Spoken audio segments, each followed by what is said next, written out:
Did you know that North Korea's leader has a secret group of young women at his beck and call? Known as the Pleasure Squad, these women are handpicked for their beauty and loyalty to serve Kim Jong-Un's every whim. But what really goes on behind closed doors? In this video, we'll uncover the disturbing truth about the Pleasure Squad and how it reflects the dark underbelly of North Korea's regime. The Pleasure Squad, a secretive group serving North Korea's leaders, has a history as dark as it is intriguing. Its origins trace back to 1978 when Kim Il-sung, the country's founding father, established the first group. Initially, the stated purpose was simple: to entertain the supreme leader at the Munsu guest house. But beneath this veneer of entertainment lay a more sinister reality. Kim Il-sung's motivations went beyond mere pleasure. He believed in a traditional Korean concept that sexual intimacy with young virgins could rejuvenate him, allowing him to absorb their life force. This belief, rooted in ancient superstitions, drove the creation of the Pleasure Squad, known in Korean as Kipum-jo.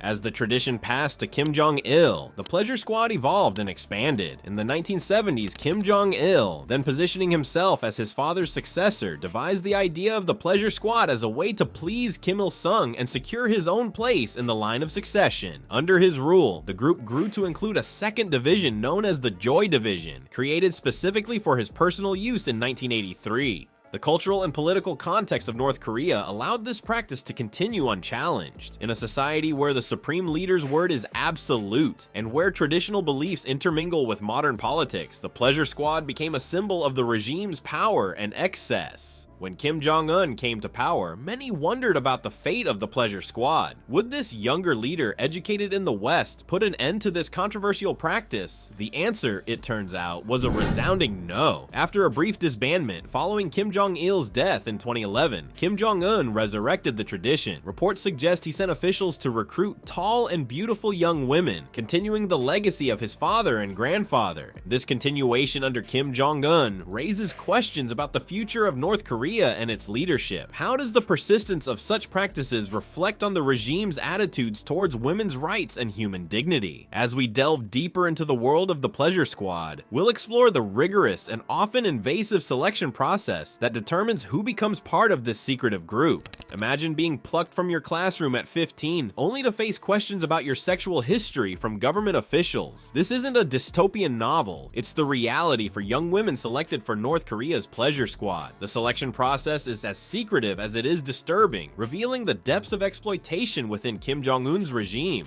Officials tasked with recruiting for the Pleasure Squad scour schools and villages across North Korea, searching for girls who meet specific criteria. They're looking for young women between 13 and 15 years old, often described as tall and beautiful with Western-looking features. This preference for a particular look reflects Kim Jong-un's personal tastes, which differ from those of his predecessors. Once identified, potential recruits undergo an invasive and traumatic selection process. Girls are taken from their classrooms without warning, separated from their families, and subjected to intense scrutiny. Defectors have shared harrowing accounts of this experience. One former member recounted being asked about her sexual history at just 15 years old, highlighting the psychological damage inflicted on these young women. The physical examinations are equally invasive. Officials conduct thorough background checks on the girls and their families, ensuring there's no history of political dissent. The recruits must also pass rigorous health screenings, including tests for sexually transmitted infections. Any imperfections or health issues can disqualify a candidate, underscoring the objectification these young women face. For many families in North Korea, where poverty and starvation are widespread, having a daughter selected for the Pleasure Squad is seen as a twisted form of escape. Some parents even consent to their daughters joining, viewing it as a desperate measure to avoid starvation. This grim reality reveals the extent of desperation and lack of options for many North Koreans. Those who make it through the selection process are relocated to Pyongyang, where they begin intensive training. This training is tailored to their assigned roles within the Pleasure Squad, which can include entertainment, massage, and intimate services for Kim Jong-un and his associates. The anticipation of what this training entails and the long-term consequences for these young women adds another layer of unease to an already disturbing situation. From extensive training at Pyongyang's Koryo Hotel to a life of apparent privilege, members of the Pleasure Squad seem to have it all. But at what cost? Let's pull back the curtain on their daily lives and uncover the harsh realities that lie beneath the surface of this twisted fairy tale. Life for members of Kim Jong-Un's pleasure squad is a study in contrasts. On the surface, these young women enjoy luxuries beyond the reach of most North Koreans. They reside in opulent surroundings, far removed from the poverty and hardship that plague much of the country. Their days are filled with high-end beauty treatments, designer clothes, and gourmet meals, a stark departure from their previous lives. But this gilded existence comes at a steep price. Despite their lavish surroundings, Pleasure Squad members face severe restrictions on their freedom and agency. Their every move is monitored, and their sole purpose is to satisfy the desires of Kim Jong-Un and his inner circle. The luxuries they enjoy are nothing more than golden handcuffs, binding them to a life of servitude.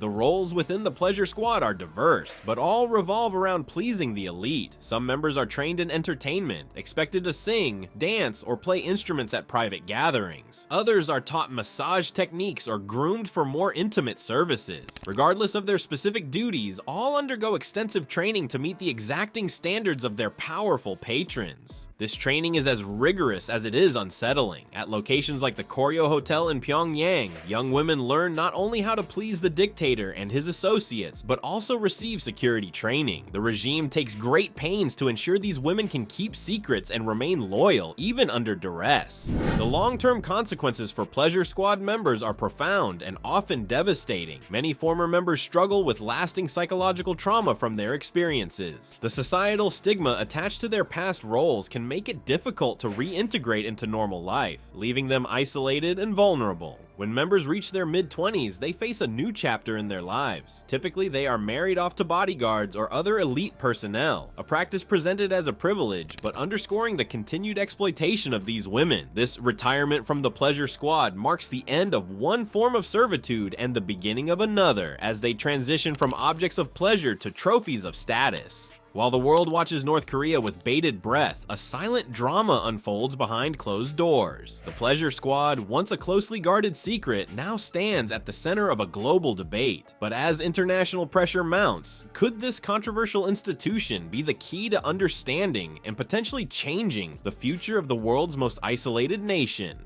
The Pleasure Squad serves as a stark reflection of North Korean society, highlighting the extreme inequality that exists within the country. On one side, we have Kim Jong-Un and his inner circle, living in unimaginable luxury. Reports suggest that Kim's palace alone is worth an estimated $900 million. On the other side, we have the general population, struggling with food shortages, power outages, and a lack of basic necessities. This divide is not just about material wealth, it's about power, control, and the value placed on human life.